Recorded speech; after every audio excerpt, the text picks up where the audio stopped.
Welcome back to the Musicians Creating Prosperity podcast. I'm your host, Dr. Fabiana. And today we're going to talk about how by creating gratitude practices in your day-to-day life, not only can you benefit your own internal mindset and well-being, but it could also have a dramatic impact in the growth of your business. Let's dive in.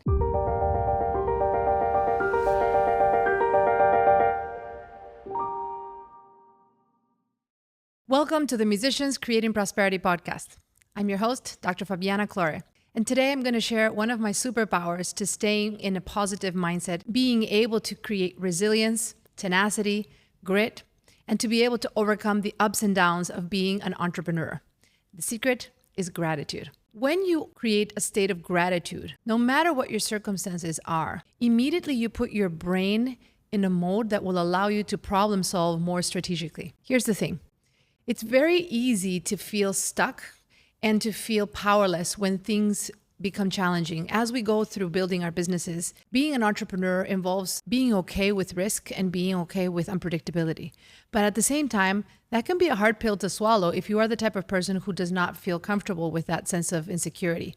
And most people don't. I remember when I started my first entrepreneurial adventure back in 2011, upon graduating after my doctoral degree in music and piano performance, we quickly had to open our business because there were no jobs. My husband and I were both finishing our degrees together, and there were no actual jobs that we could count on. So we were forced to start a business by necessity. As the saying goes, innovation comes from necessity, right?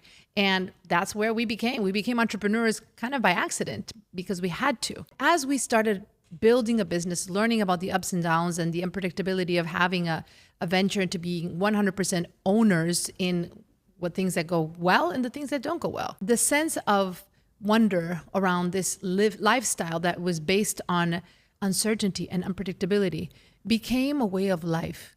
And rather than rejecting that or resisting the unpredictability of being a business owner and knowing that you can have a good month, you can have a bad month, and no matter what, you need to build a sense of resilience to be able to stay calm and to problem solve and to troubleshoot the things that need your attention from a place of wonder and curiosity and exploration rather than a place of panic. The only way that I realized that I could do this was by developing a practice of gratitude. Because when you realize that no matter where you are in your journey, it's really typical to want to just overcome that challenge and to say, I will be happy when I'm at the other side of this challenge, when I've been able to achieve ABC, XYZ, and I will postpone my calmness and my sense of well-being once I'm at the other side of this challenge. But instead, what that does is it puts external factors to control your internal state of being. And therefore, when problems come and you're trying to solve things, you cannot make right decisions because you're in a state of stress. And so when you think about gratitude as a superpower for solving problems in business, the first thing I want you to think about is what should you be grateful for and why? It's easy to say, let's be grateful. But when you're not clear on what you need to be grateful for and the reason for that gratitude, sometimes it's hard to call in these practices, especially when things are tough. So the first thing I want you to think about when you're in a moment of challenge, whether you're listening to this now and you're thinking, I am right now in this roller coaster, Fabiana. I know exactly what you're saying. I can feel it. I'm in the middle of things. I'm right now in the thick of things. Here's what I want you to think about. Practicing gratitude for the fact that you have problems right now is the first thing you want to think about. And hear me out here. I'm not saying you have to be grateful for your problems, but what I am saying is that the fact that you have problems to solve means you have something. You have something that depends on your autonomy. It means you have something that you are trying to create, that you are building, that you are developing to improve your life and your business and hopefully the life of others, right? The life of the people you serve. And so inevitably with that honor, with that gift of having something to offer, of course, you're going to encounter challenges along the way and problems are going to come to you. So rather than seeing the solving of the problems as a challenge and something you want to resist and something that you should feel disappointed to have to deal with, no, if you start with feeling grateful for the fact that you get to solve problems, that you have control over the outcome of those solutions, and even if you're not exactly sure how you're going to solve the problems, recognizing that as an entrepreneur, a leader, a CEO, the ability to solve problems will make or break your success. And the fact that you have problems to solve is a sign that you have something, that you're guiding something, you're building something. When you think about, okay, what problem do I get to solve today? Rather than, oh, now I have to solve this. I cannot believe this is happening to me.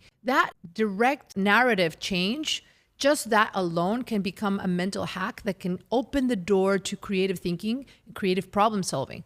So when you have something that falls on your plate, that is unexpected, that you're not happy about, that you're perhaps feeling that is going to become an obstacle for you, the first thing I want to encourage you to do is stop the complaining, stop the victimism, stop the feeling of why is this happening to me, and instead ask yourself, how could I solve this challenge strategically? What could I do? Who could I count on? What am I needing to learn to be able to address this problem? And knowing that at the other side of that solution, you are going to actually come across stronger. You're going to have new insights. You're going to have perhaps some data about things that failed in the past that now will empower you to get better results in the next time that you're building something or doing something. So whether the problem you're trying to solve right now is the result of you having done something wrong, or the result of someone having done something wrong to you, or external circumstances falling apart, no matter what, if you can embrace this moment of decision as you get to solve this challenge, and it's a great thing because your number one job as a leader is to solve problems. When you became an entrepreneur, whether you knew it or not, you were immediately signing on to become a problem solver. What does that mean? Well, when you lead people, when you have people helping you build your vision, create a mission, build something that is going to make an impact into the world, people are going to come to you with problems to solve because you're a leader. And rather than getting disappointed or frustrated because you have these problems to solve, take that as a badge of honor. Take it with excitement. You get to solve problems for people, for your team, for your clients. The same thing happens with the very essence of building a business. Think about it. How did you even become an entrepreneur? How did you become someone who actually is building a service or a product that helps people? What do? You solve problems for your clients, don't you? When you created this business idea, whatever you do, whether you are a music educator, whether you are, working in a 9-to-5 and you have music on the side, whatever it is that you're currently in charge of or building, chances are that idea came from a problem that you identified in the market, a problem that you saw people had, and you decided that you were going to come up with a unique solution to solve that problem in a way that wasn't being served in the moment. That was a gift.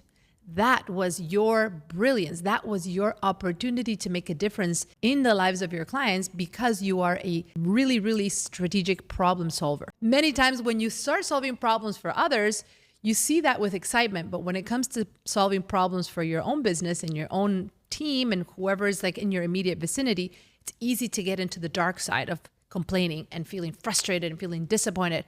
No, you don't get frustrated when you solve problems for your clients, do you? No, you channel your zone of genius. If you're watching this podcast, if you're listening to this podcast, chances are you have a zone of genius. You have a framework. You have some sort of system that helps your clients get some sort of result. And every time you have an opportunity to help your clients, you don't get upset. You don't get frustrated. You channel your intelligence, your expertise, and you give the gift of your knowledge to your clients. Well, then the same approach needs to happen when you have your own problems to solve. That's where it starts. It's number one, being grateful for the fact that you have the opportunity to solve a problem. Look at it how a different framework it is than saying, oh no, now I have to deal with this. Why is this happening to me? No, it is an honor to be able to solve problems. Number two, recognizing that you have a unique lens to solving that problem that no one else does. And the more you can channel that from a place of calmness rather than panic, your brain will find ways to overcome those problems as long as you stay focused and in a calm mindset. It's really tempting sometimes to say, as I said before, I will feel calm once the problem is solved. Once this nightmare is over, I can't wait for all of this to pass in order to feel calm. And of course, it's a natural just self-preservation mechanism. I get it. However, here's what I want you to think about as you're listening to this. What if you can actually understand that in order for you to solve the problems that you have, a part of you is going to need to change now? Meaning the way you solved problems in the past, even if they are the same types of problems you're trying to solve now, every time you have a new opportunity to solve a problem, your own inner perspective is going to evolve, and you're going to do it better, and you're going to do it smarter, and you're going to do it quicker than the last time you did it. However, if you don't become conscious of what are your own personal qualities that need to evolve alongside of your strategies, meaning, can you embrace the challenge from the beginning of the process? Can you look at the challenge and tackle the problem from a place of gratitude from the beginning, giving yourself the gift of awareness that you get to solve the problem? The problem is not happening to you, it's happening for you. Can you start the process of solving the problem from that place of gratitude?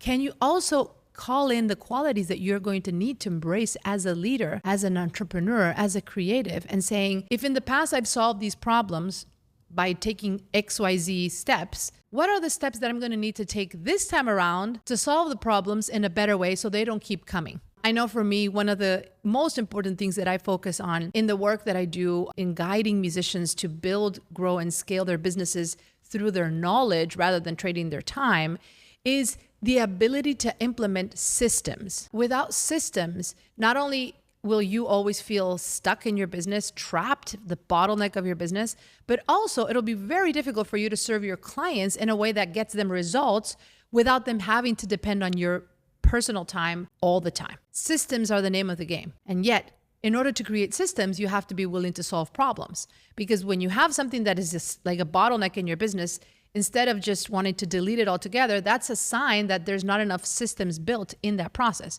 So for example, when clients come into our program and they start working with us, we have steps that help them onboard into the curriculum, onboard into the platform, fill out a questionnaire, understand where they are in their business exactly, and then from there be able to guide them into how to get started in the materials, what steps to take, depending on what's going on, which specific trainings to go directly to. But all of that happened as a result of initially having too much information to digest at once, right? And seeing our clients at the beginning of the process feel a little overwhelmed and say, I'm not sure where I'm supposed to go, what I'm supposed to do.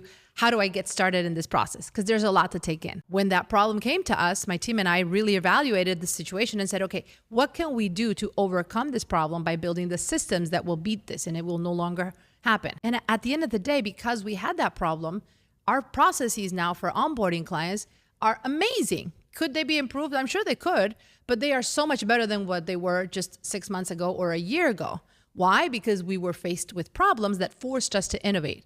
They forced us to reinvent how we structured our materials.